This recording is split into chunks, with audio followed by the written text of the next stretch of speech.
Good morning, all friends, family, wrestling fans, anybody that supports my channel. I want to say good morning. My name is Matt Smith. It is Talking the SmackDown Wrestling Podcast, and today is Wednesday, April 22nd, 2026. Before we get started, I want to say thank you again for what you're doing. I know you're liking the information I'm giving you, and I'm going to keep doing that as long as you keep these views and these likes and these subscriptions going up. Thank you for what you do for me. And let's go ahead and let me tell you what I got going on in this video.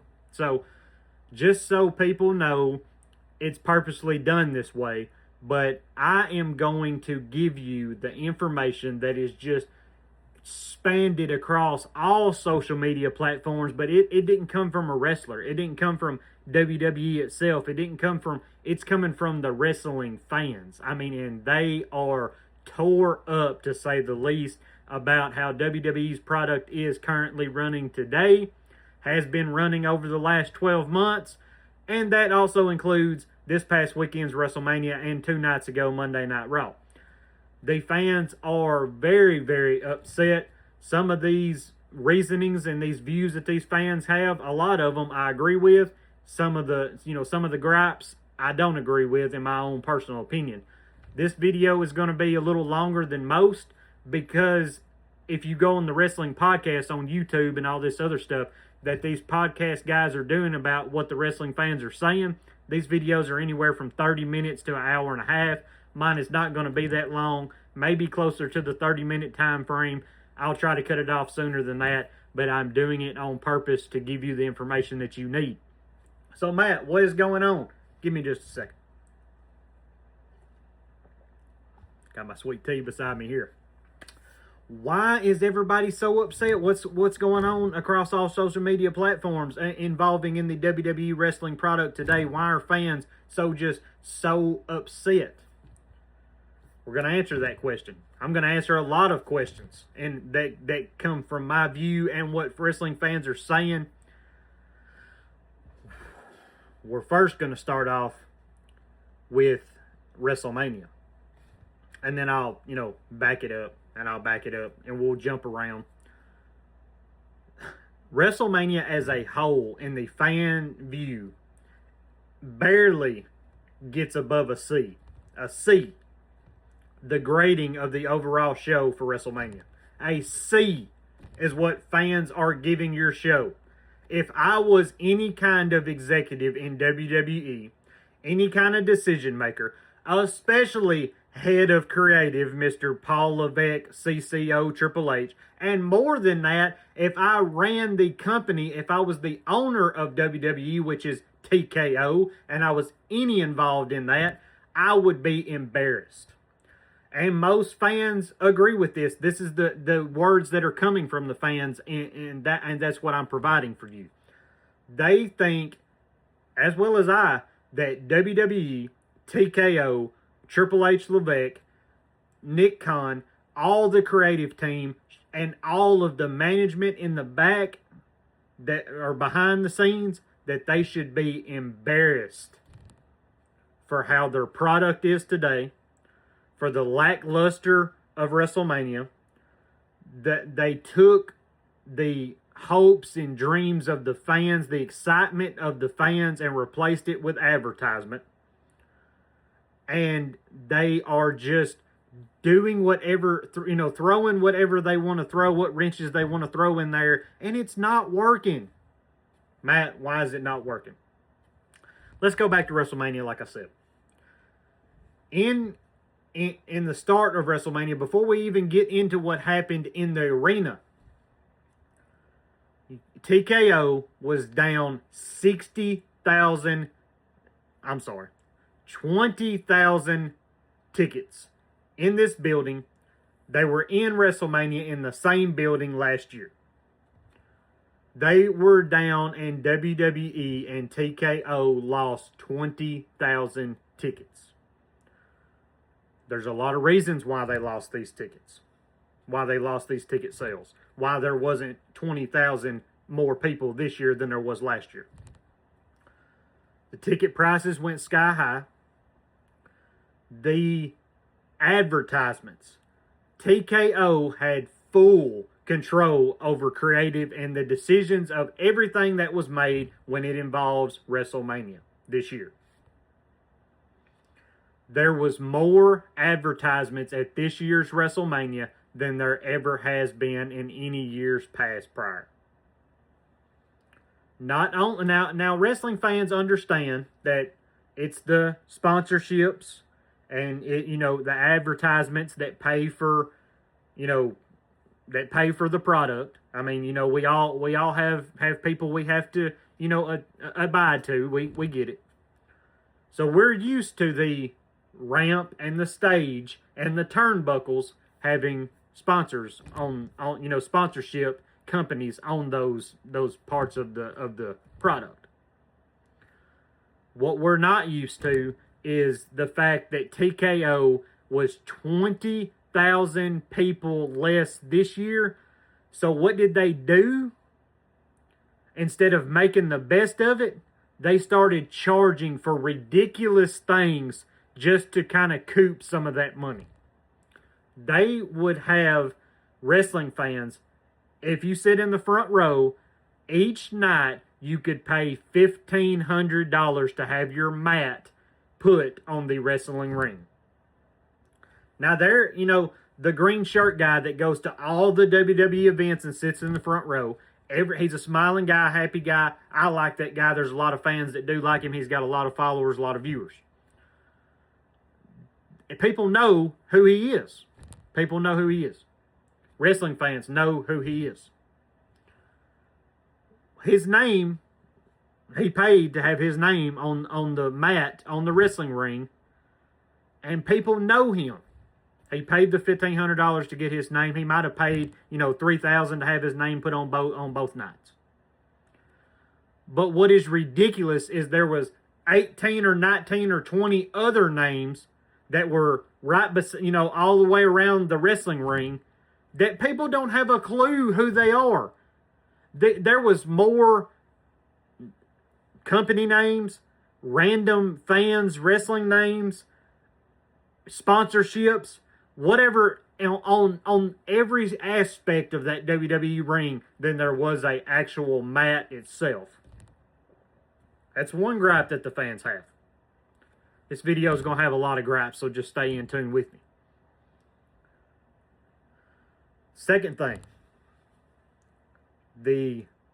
there was a man, I know his name is Adam, I don't know his last name.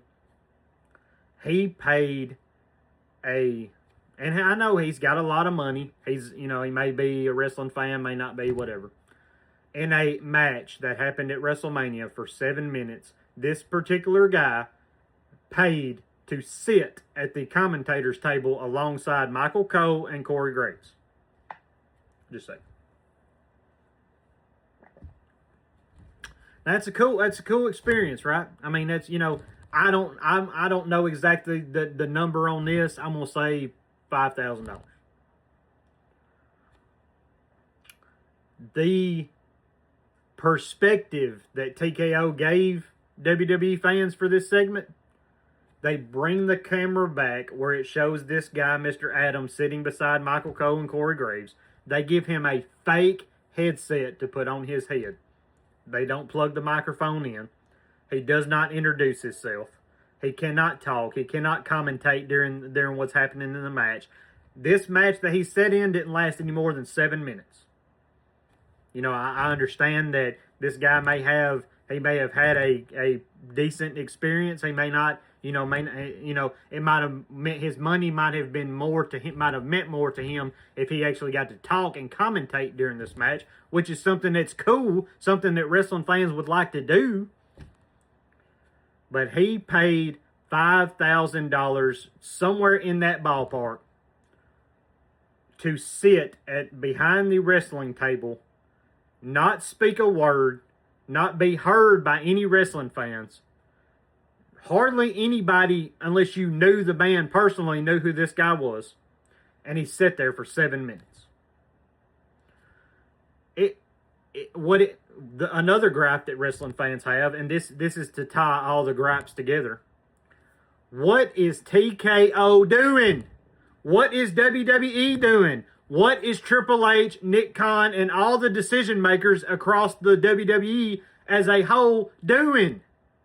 Fans are highly upset. Your grade, your show might, if I'm being just generous, if the wrestling fans are being generous, might have got a B minus. I'm going to say as a whole, your show got graded a C. One of the worst WrestleManias in all of WrestleMania WWE history. Now, what saved it? What tweaks did save that WrestleMania card and turn it to a F to a C or a B minus? Everything was rushed. The matches was rushed. The average match that happened, not including the CM Punk Roman Reigns World Heavyweight title match at the very end of night 1 of WrestleMania, but a lot of the other matches, the average time for those matches was 7 minutes.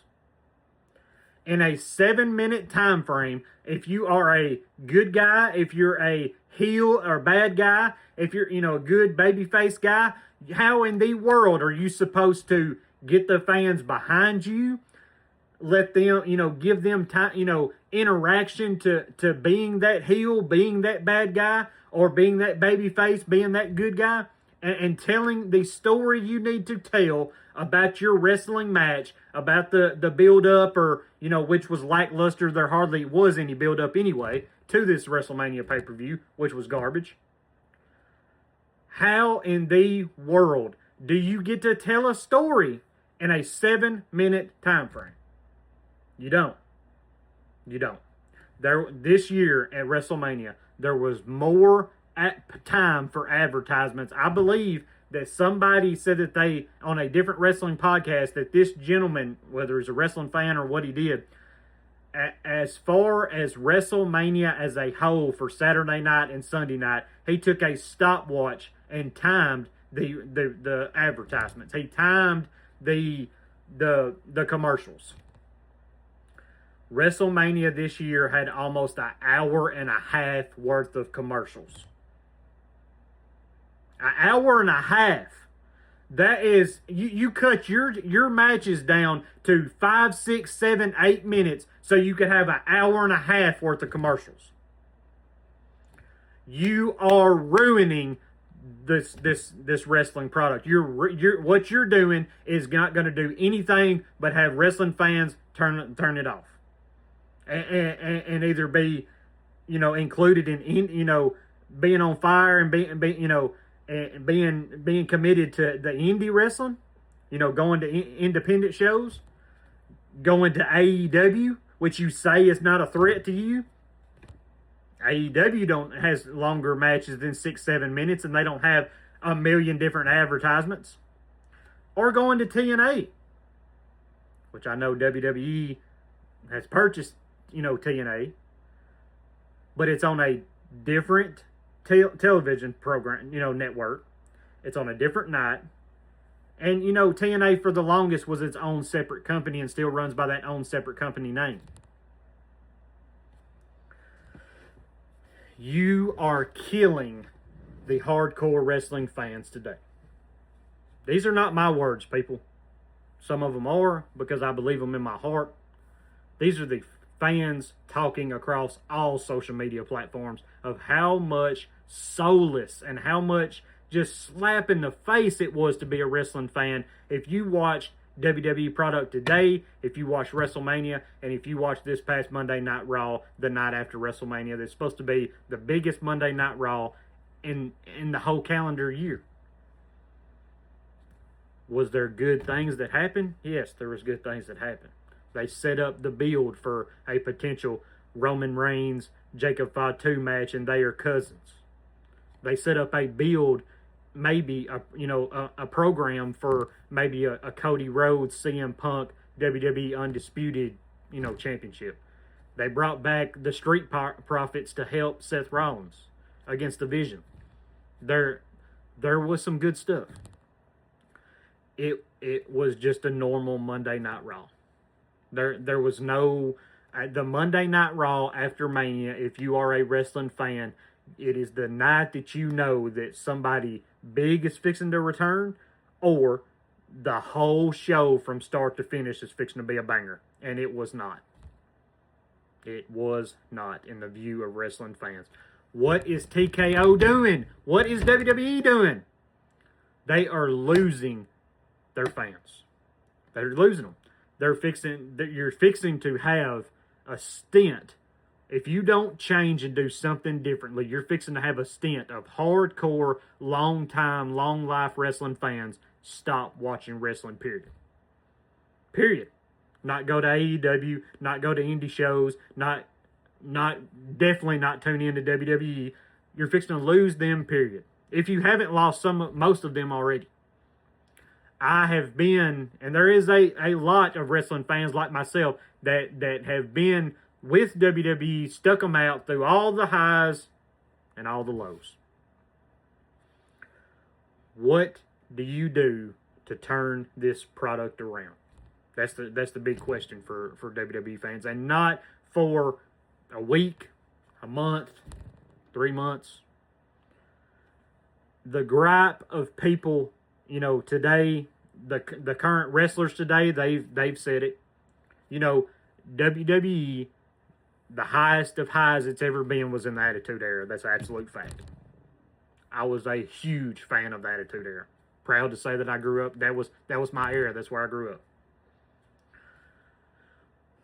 You don't have to name it the Attitude Era.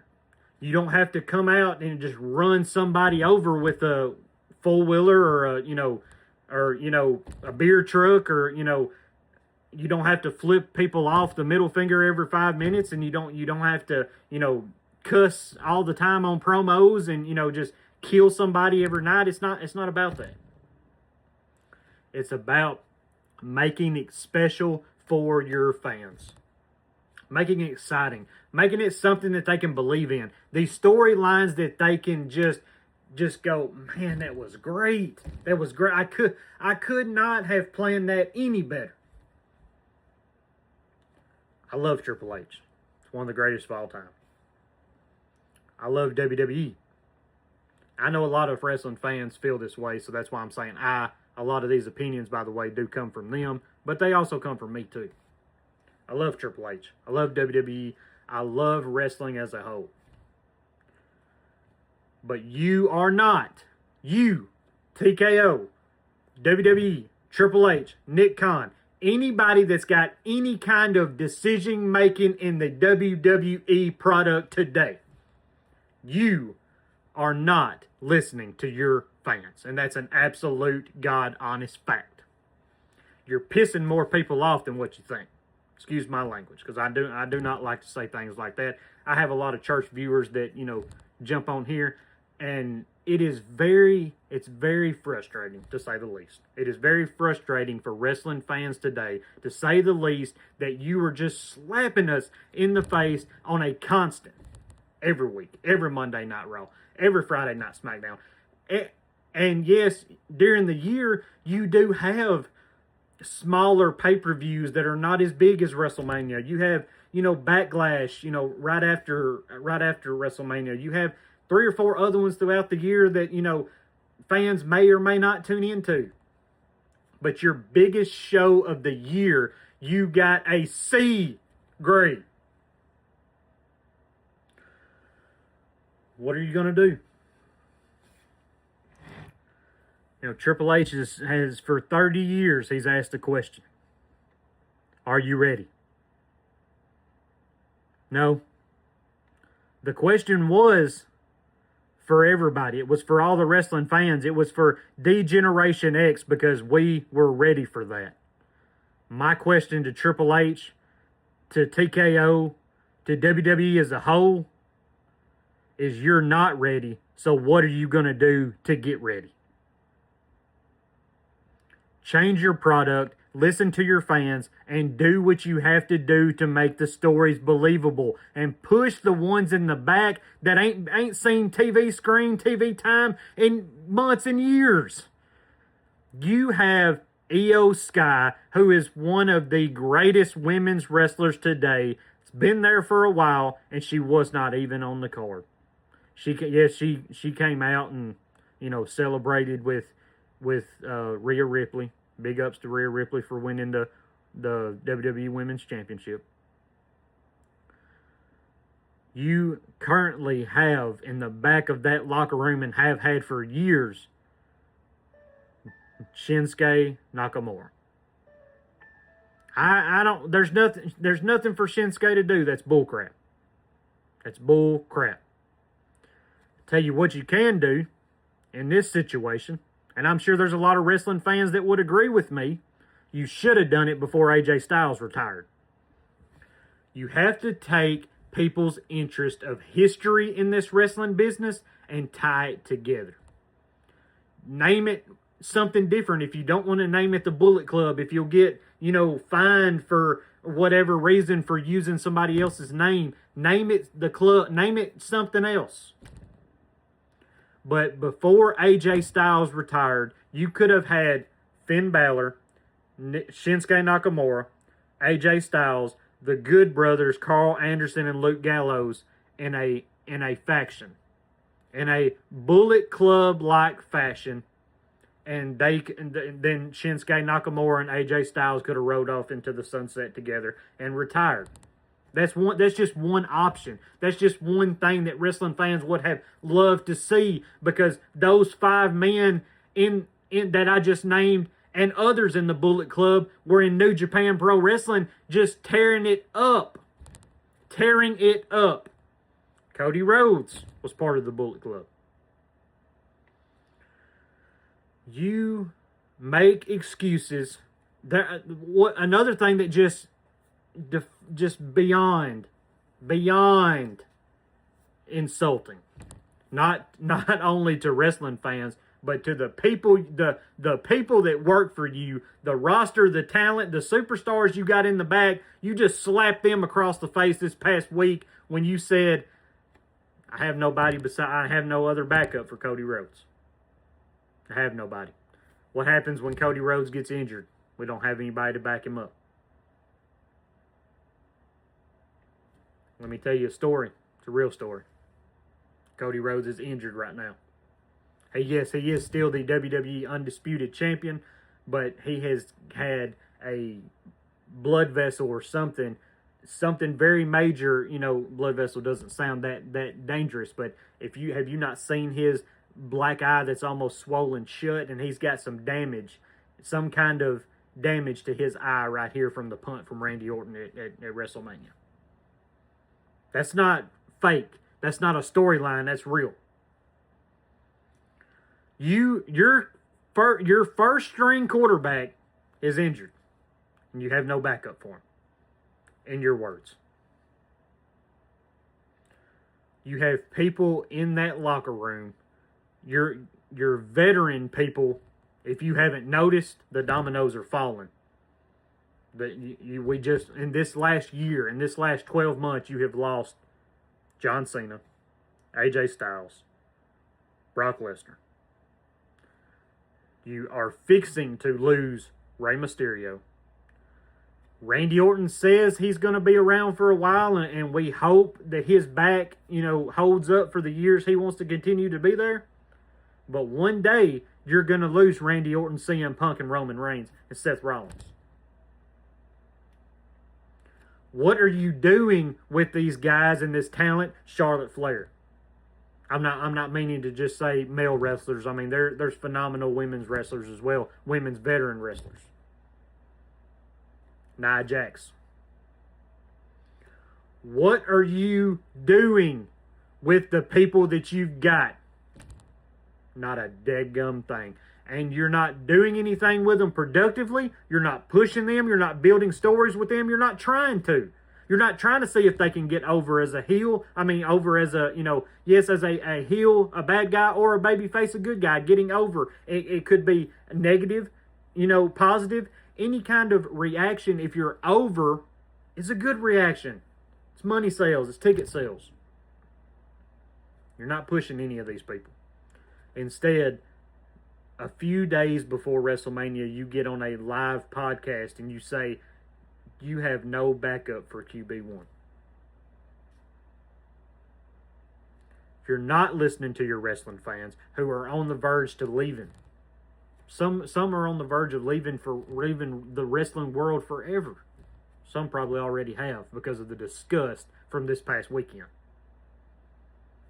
You're fixing to lose wrestling fans to AEW because AEW could easily, in this moment in time right now, be the #1 TV show. But it could be the #1 wrestling show in the world right now, AEW with Tony Khan.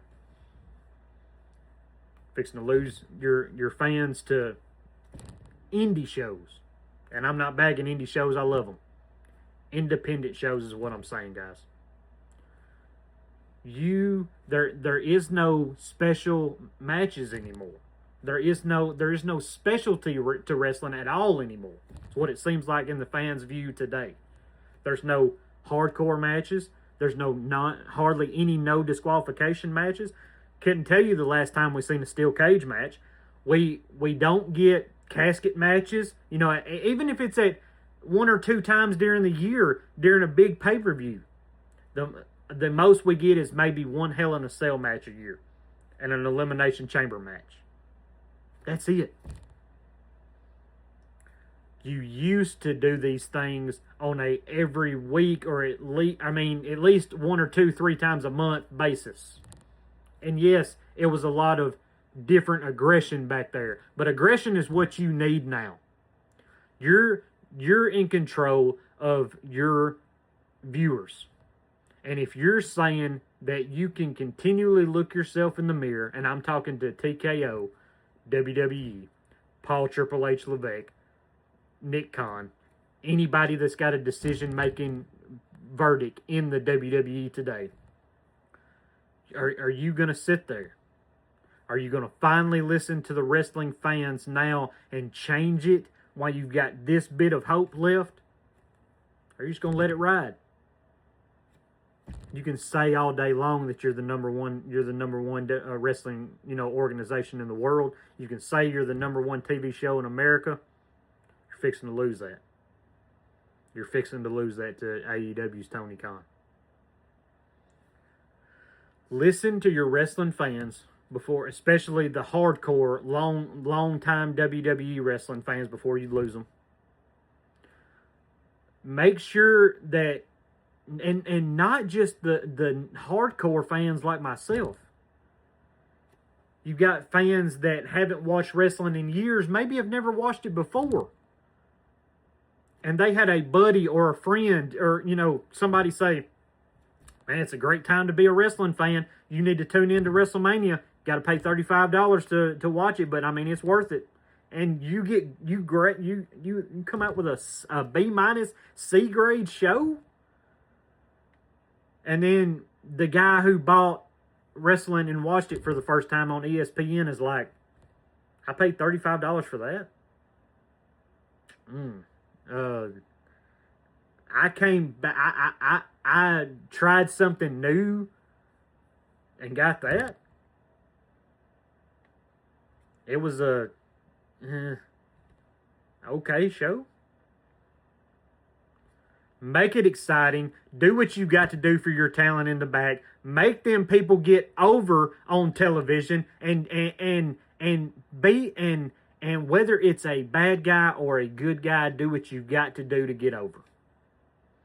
Call it what you want to today.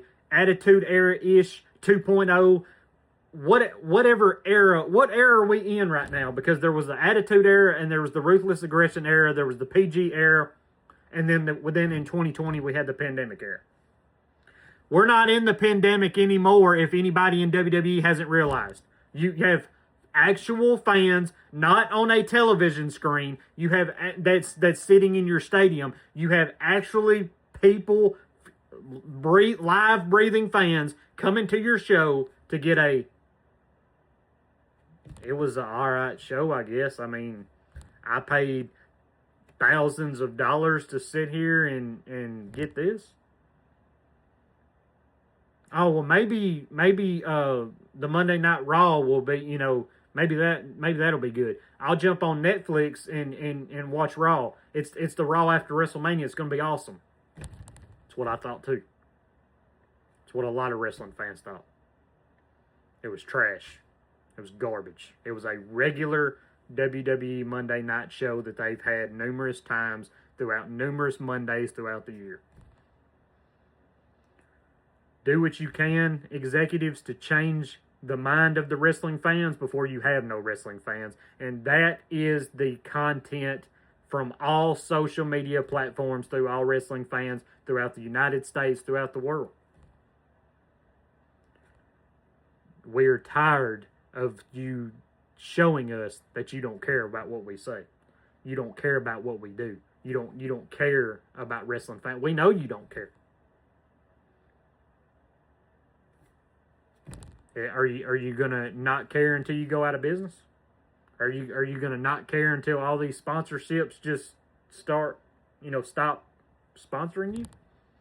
Are you gonna not care until that, 80-something thousand stadium that come down to 60,000 tickets sold in one night? Is it gonna diminish down to 30,000 before you care? Listen to your people. Listen to your audience. Vince McMahon, whether TKO doesn't like the man or not, and I know he's got a lot of stuff that, that's, out of the wrestling, realm. I don't care about any of that. What Vince McMahon done the best was listen to his audience. There was a time that Vince McMahon was struggling. He was struggling. And he had characters. It was nothing but characters on a comedic TV show. You had Doink the Clown. You had, the Gobble, Go Chicken. You had all these just different characters that, that did not work. You had Oz for Kevin Nash. And what happened? All these wrestlers, these real wrestlers, these performers got sick of it and went to WCW. Fixing to get people that's sick of it and go to AEW. You already had that when they first opened their doors. They're fixing to get a lot more. But what did Vince McMahon do? He didn't go out of business. He almost did. Which is in the same position that TKO is in right now, and that WWE is in right now. WWE is a global juggernaut, but they've got the mindset that I will never go out of business. We're making too much money. It doesn't matter what the fans say. Screw the fans. It don't matter. When all they have to do is do exactly what Vince McMahon did in the Attitude Era, was take his 3, 4, 5 top 10 talent and make stars of them. Make every weekly show want to be tuned in to watch. Make it exciting. Make it a spectacular. And then what happened? It reached the highs it never been. It never been before. Never been since. That can happen today. If the higher executives would pay attention, that could happen today. You have the talent to. I'm not saying to start another Attitude Era. I'm saying to start a revolution. You have enough talent in your locker room to start a revolution today. If you don't have a backup for Cody Rhodes, who is injured, by the way, at this current moment, that's a big problem.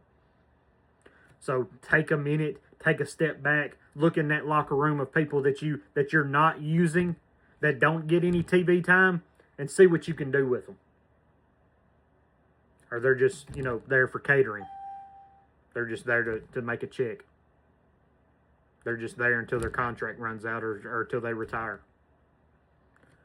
Make a revolution. Listen to your wrestling fans. Get it done and change the business and get back to what it needs to be. Excitement. Just unknowing. That grit. Where's that grit at? From Paul Triple H Levesque. Where's that degenerate?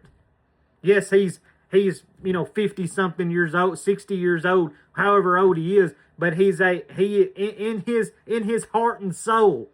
You take, and The Rock, The Rock listens to the wrestling fans. The Rock knows and it probably agrees with a lot of what we're saying. But you take away the suit and tie. You take away all the office stuff, all the job title, all the stress of everything. And what is Triple H? Triple H is a performer. He's a wrestler. He's a star. And he is a co-captain to one of the greatest factions the wrestling world has ever known, which is D-Generation X. Took D-Generation X to heights that we never expected. Do that with your current wrestlers and your current roster today, and your fans will bite on it, they will chew on it, they will crave it. I'm gonna end my video here, guys. I want to know, how do you feel? Do you agree with what has been said and what's just widely spreading faster than, quicker than anything across social media? Do you agree with the wrestling fans, or do you disagree? I'm not saying that 100% of the current WWE product right now is garbage and trash. It's not what I'm saying. There's some good stuff. Kind of have to swim through the crap to get there. That's the issue. That's the problem. When everybody in your roster and everybody from the first show, from the first start of the show to the main event, should be over in either way. A babyface good person or a heel bad person. That person should be over. If they're not over, why are they not over? Why are they not over?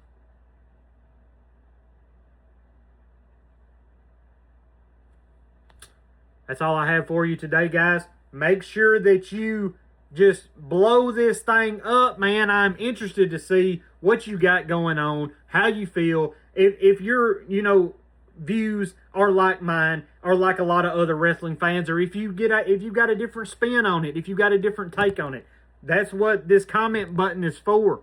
That's what these shares and these views of this content is for. Appreciate all you do for me. Have a great day. And this is Matt Smith with Talking the SmackDown Wrestling Podcast, where I break it down every day. I appreciate what you do. Thank you, guys.